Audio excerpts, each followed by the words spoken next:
Hello there, I'm Kate Miles from the Mind Body Reset, and I'm here today to talk to you about obesity awareness. Now, weight concerns such as obesity are common in the UK, and it's estimated that around 1 in every 4 adults and 1 in every 5 children aged 10 plus are affected. The most widely used method to check if you're a healthy weight is body mass index, or BMI. This is a measure of your height to weight ratio. However, we are all different, so how you feel at a particular weight really does also need to be considered. But if you want to work out your BMI, then you divide your weight in kilograms by your height in meters squared. Current thinking suggests if your BMI is under 18.5, you are underweight. If it is 18.5 to 24.9, you are a healthy weight. 25 to 29.9 suggests you are overweight. 30 to 39.9 is considered obese, and 40 plus is severely obese.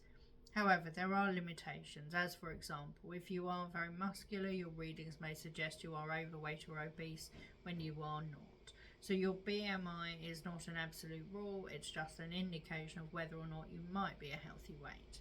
Another consideration is waist size, which can be used as additional information if your reading is unclear.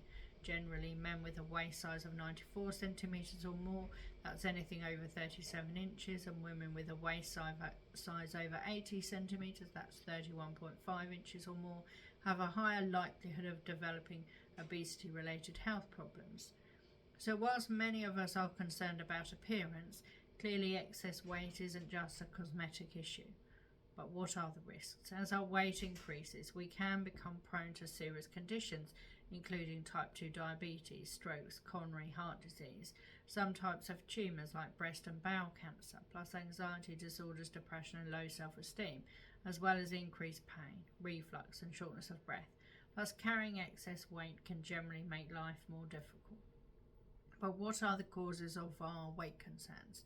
Simplistically speaking, obesity is generally caused by consuming more calories than you burn, so excess energy is stored as fat. However, obesity is an increasingly common problem because modern life has become more sedentary, as we often spend much of our time sitting at our desks, in our cars or on our sofas, yet our appetite hasn't reduced to counteract that, and we often enjoy snacking regularly as well as eating for convenience and drinking additional calories.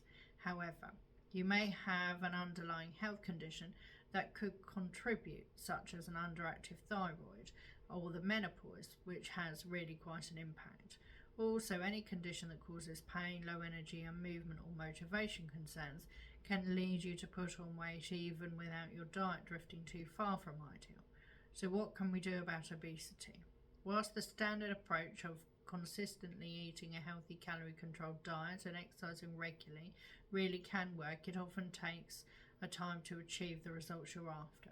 However, we do have to consider why we found ourselves in this position, and as a consequence address those elements in tandem with our lifestyle changes. Otherwise, we will repeatedly fall at any hurdles that cross our path and soul-destroyingly potentially put the weight back on. You might find that joining a group may help, but please do avoid extreme diets because the promise of fast results, as these can be potentially dangerous, increase your chances of loose skin issues and add to your overall health concerns. Dietary changes need to be sustainable for the rest of your life, so a more balanced and clean eating approach really is best, as recommended by GPs and weight management professionals. Plus, your exercise choices need to be right for you, which includes being comfortable and enjoyable. So don't just assume the gym is the only way forwards. Stress can also derail your good intentions, so make sure you batch cook and stock your fridge and freezer with easy, healthy options to keep you on track when you're short on time and culinary motivation. And in very serious situations, medications or even surgery may be necessary. However, have you considered talking therapy? The reasons why we eat too much, we eat unhealthily, or we don't exercise regularly can run deep, especially if we've had a stressful life or are unwell. Addressing this non-traumatically can make it far easier to stick to a new regime.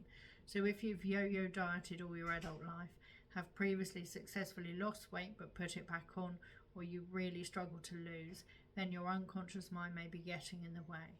Sentimentology is a form of talking therapy that blends hypnotherapy, guided visualizations and lucid dreaming.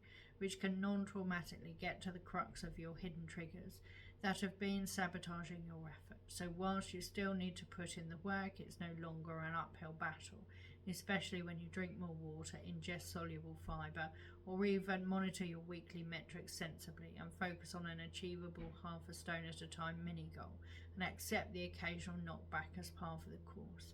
Do DM me for more information, to arrange a free Health Boost audit, or to book a discovery video call to discuss how the Mind Body Reset could help you. Thank you for watching. I hope you found that useful. Goodbye.